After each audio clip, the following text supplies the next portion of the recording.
ተወዳጁ የኪነ ጥበብ ባለሙያ ነጻነት ወርቅነህ በጥይት መገደላቸው ተገለጸ። ስለ አርቲስት ነጻነት አንድ ልብ የሚነካ ነገር ልንገራችሁ። ነጻነት ወርቅነህ ከ5 ቀናት በፊት ያጋራው መልእክት ፍቅር ሰው ሲሞት እንኳን አይጠፋም፣ ወደ ኋላ ይቀራል እና የማንቋቋመው ይሆናል ብሎ ነበር። ቅበሩኝ ብሎ የነበረበት ስፍራ አርቲስት ነጻነት ወርቅነህ በህይወት እያለ ሲሞት አሌቱ ቅዱስ ጊዮርጊስ ከአያቱ አጠገብ ቀብሩ እንዲፈጸም እንደሚፈልግ ለወዳጆቹ ደጋግሞ ይናገር የነበረ ሲሆን ምን ነገር ቼክ ለማድረግ ነው የሄድኩት። ፋት ሰው ውፍረቱን ተከትሎ ሊቨር የሚጫን ነገር ነገርየው ለሞት የሚያበቃ አይደለም። ፋት ሰው ውፍረቱን ተከትሎ ሊቨር የሚጫን ነገር አለ።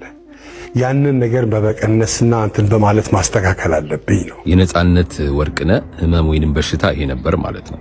ብዙ ጊዜ ሰውነት ሲወፍር ሌሎች አካላት የውስጣዊ አካላት በትክክል ፋንክሽን እንዳያደርጉ ያደርጋል ወይንም በትክክል ስራቸውን እንዳይሰሩ ያደርጋልና ነጻነት ወርቅነህ በህይወት እያለ ከህመሙ ጋር በተገናኘ ላዘናችሁለት ለተጨነቃችሁለት ምስጋና አቅርቦ ነበር። አንድ ያዳምጡት። በተሰማችሁ ስሜት ብዙ ሰዎች ደውላችሁልኝ ነበረ። አመሰግናለሁ ስለኔ ጤንነት ስለተጨነቃችሁ። ሌላው ነጻነት ወርቅነህ የት ነው የተወለደው የት ነው የተማረው ምናምን የሚል ጥያቄ ብዙዎቻችሁ ጋር ይኖራል ብዬ አስባለሁና ከዚህ ጋር በተገናኘም መልስ አለው። አንድ ያዳምጡት እስቲ። ነፂ የት ነው ተወልደ ያደግከው? እኔ የተወለድኩት ኡራኤል አካባቢ ነው ተወልጄ ያደግኩት ኡራኤል ነው። እኔ ከዛ ምስራቅ ጎ ወይም አስፋውሰን የሚባል ትምህርት ቤት ላይ ተማርኩት።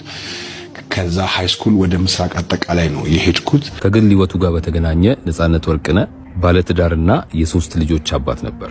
ሌላው ከሰራቸው ስራዎች አንፃር ደግሞ ስንመለከት አርቲስት ነጻነት ወርቅነህ በኢትዮጵያ ቲያትርና በኢትዮጵያ የፊልም ኢንዱስትሪ ላይ የራሱን ቀለም ጥሎ ያለፈ ሰው ነው። ሌላው በጣም በማስታወቂያ ስራዎችም ይታወቃል። ሲቀጥል በኢቢኤስም ድምቀት ነበረ፣ በቤተሰብ ጨዋታ ማለት ነው። በተለይ ደግሞ ጨዋታ አዋቂነቱ ከሚፈጥራቸው ቀልዶች አንፃር ለብዙዎቻችን የሳቃችን ምንጭ ነበር። በዚህም ምክንያት ነጻነት ወርቅነህን የማይወደው ሰው የለም። ከሽማግሌ እስከ ህፃናት፣ ወጣት፣ ብሔር፣ ሃይማኖት ሳይለይ ሁሉም በአንድነት እንደ ኢትዮጵያዊነት የሚወደው የሚያከብረው ሰው ነው ነጻነት ወርቅነህ። ከዚህ አንፃር የነጻነት ወርቅነህ ሐዘን ምንም በዋነኝነት ለቤተሰቡ ቢሆንም በተጓዳኝ ግን እርግጠኛ ነኝ የአብዛኛው ኢትዮጵያዊ ሐዘን ነው። ሲቀጥል በጣም የሚያሳዝነው ሞቱ ድንገተኛ በመሆኑ ነው። ምክንያቱም ከ2 ሳምንት በፊት አልቲማ ሪል ስቴት የክብር ብራንድ አምባሳደር አድርጎ ሲያስፈርመው ብዙዎቻችን አይተን ነበር። በዚህ መልክ ከ2 ሳምንት በፊት እየሳቀ ሲፈራረም ያየነው ነጻነት ወርቅነህን ከ2 ሳምንት በኋላ ደግሞ ሞተ ስትባሉ እጅግ በጣም ነው የሚያስደነግጠውና ፈጣሪ ሁሌም ልክ ነው፣ ሁላችንም ነገ የምንሄድበት ነው። ነገር ግን ያው የሰው ልጆች ነን፣ ደካሞች ነንና የምናከብረው የምንወደው ሰው ሲለየን በጣም ነው የምናዝነው። ፈጣሪ ነፍስህን ይማረው። አመሰግናለሁ። ተወዳጁ አርቲስት ነጻነት ወርቅነህ እንግዲህ ከሞቱ ድንገተኛ ከመሆኑ በተጨማሪ ከሞቱ ጀርባ ያሉ እውነታዎች ምንድናቸው የሚሉ አንዳንድ መረጃዎች በሐሰት እየወጡ ይገኛሉ። ይሄው ምንድነው እንግዲህ ሞቱ የሞተው ተገድሎ ነው ወይም ደግሞ በጥይት በመሳሪያ እንደተገደለ አድርገው የሚዘግቡ አንዳንድ የስተት ዜናዎች ስለወጡ እሱን ማጥራት ይገባል። ፍጹም ይሄ ተገቢ አይደለም። ሞቱ እንግዲህ እንደሰማነው ትልልቅ መረጃዎች እንደገለጹት የሞተው በልብ ድካም ነው። የልብ ወዳጆቹ እነ ደረጀ አርቲስት ደረጀ እንደገለጹት ሌሎችም ወዳጆቹ በሕክምናው ሆስፒታል ላይ በነበሩበት ጊዜ በዚህ አይነት በጉበትና በልብ ድካም እንዳረፈ ነው መረጃዎቹ ትክክለኛ የተገለጹ ያሉት ማለት ነው። እንግዲህ አስከትሎ ነጻነት ወርቅነህ በህይወት እያለ እንዲከበር የሚፈልገው ቅዱስ ጊዮርጊስ ነበር። ይህም የአያቱ የተቀበሩበት ነው። እንዲሁ ቤተክርስቲያኑን አሳንጾት ነበረ። ግንባታውን ጥገና አስደርጎለታል። እጅግ በጣም መንፈሳዊ የሆነ ሰው ነው። በነገራችን ላይ ነጻነት ወርቅነህ እጅግ በጣም በመንፈሳዊ ህይወቱ ጠንካራ ብርቱ የሆነ ሰው ነው። ስለዚህ ከዚህ ቤተክርስቲያን እንዲቀበር ፍላጎት ነበረው፣ ግን እየሆነ አይደለም። የመጨረሻው ኑዛዜ ሊከበርለት አልቻለም። ለምንድን ነው ይህ የሆነበት ምክንያት ግልጽ አይደለም። ለምን እንደተፈለገ ኑዛዜው ቢከበር እጅግ በጣም ጥሩ ነበረ። እስኪን አስመልክቶ ቪዲዮ እንየው።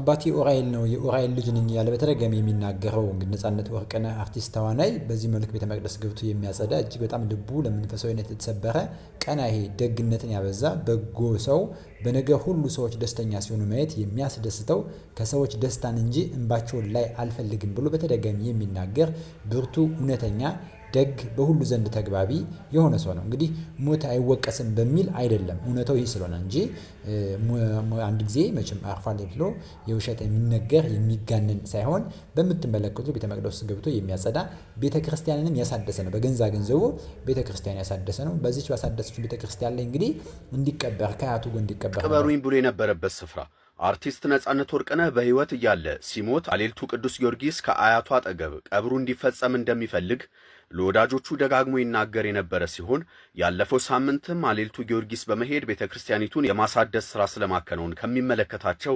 የቤተክርስቲያኒቱ ኃላፊዎች ጋር ተነጋግሮ መመለሱ ተሰምቷል።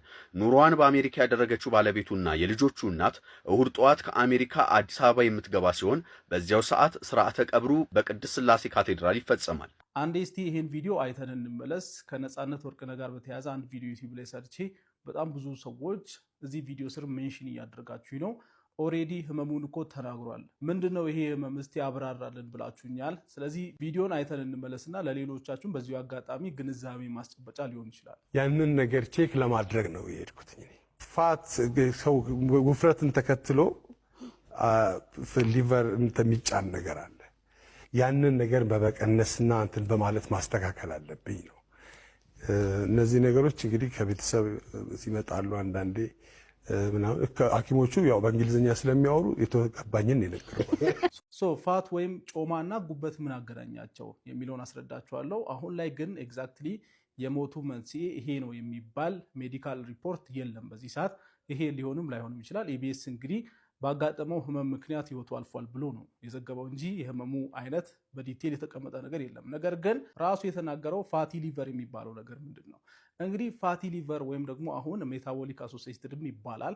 ለእናንተ በደንብ እንዲገባችሁ በግልጽ ልንገራችሁ።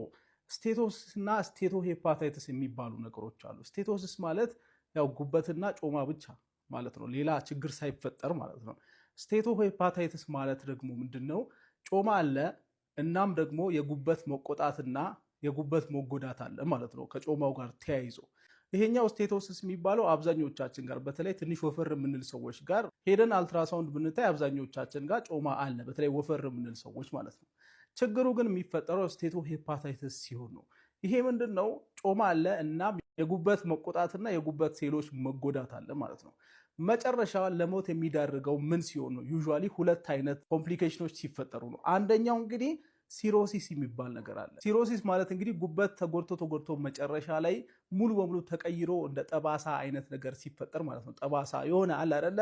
ፋይብሮዝድ ሲሆን ያ ሲሮሲስ ይባላል። ይሄ ሲሆን ደግሞ የራሱ ኮምፕሊኬሽኖች አሉ እና ከነዚህ ኮምፕሊኬሽኖች ውስጥ አንዱ እንግዲህ የምግብ ቱቦአችን ላይ መድማት ሊኖር ይችላል። እንዲሁ መድማት ማለት ነው። ይሄ የሚፈጠረው ፖርታል ሃይፐርቴንሽን የሚባል ነገር ሲፈጠር ነው። ሌላ ደግሞ ጉበት እንደምታውቁት አንደኛ ስራው መርዝ ማስወገድ ነው ከሰውነታችን። ጉበት ፌል ሲያደርግ እንግዲህ እነዛ መርዞች ወደ አእምሯችን ይሄዳሉ፣ ሌላ ሰውነቶቻችንን በጣም ይጎዳሉ። እና ለምሳሌ ሄፓቲክ ኢንሰፋሎፓቲ ማለት አእምሮ ሲጎዳ ማለት ነው በጉበት ፌል ማድረግ ምክንያት። ሌላው ደግሞ ሆዳችን ውስጥ ውሃ ሊጠራቀም ይችላል። ይሄ ደግሞ አሳይተስ ይባላል። አንዳንዴ የጉበት በሽታ ያለባቸው ሰዎች እንደ ቦርጭ የሚመስል ነገር ሆዳቸው ዝም ብሎ ሰፍቶ በቃ ቦርጭ ነው ሲሉ ቆዩና ያ ነገር የተጠራቀመው ውሃ ኢንፌክሽን ሲያጋጥመው ሌላም ኮምፕሊኬሽን ሲያጋጥመው እስከ ሞት ድረስ የሚያደርስ ኮምፕሊኬሽን ሊፈጠር ይችላል ማለት ነው።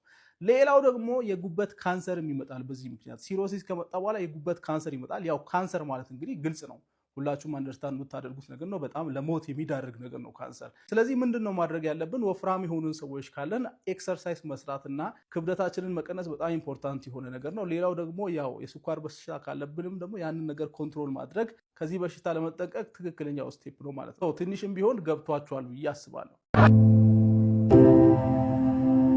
ሲያዝናናን ሰንብቶ ለብዙ ዘመናት ድብርት የተጫነው ሞትን ለማዝናናት እኛም በሳቅ ገሎን ታሞ እየቀለደ እያሳቀን ኖሮ እየሳቀ ሄደ።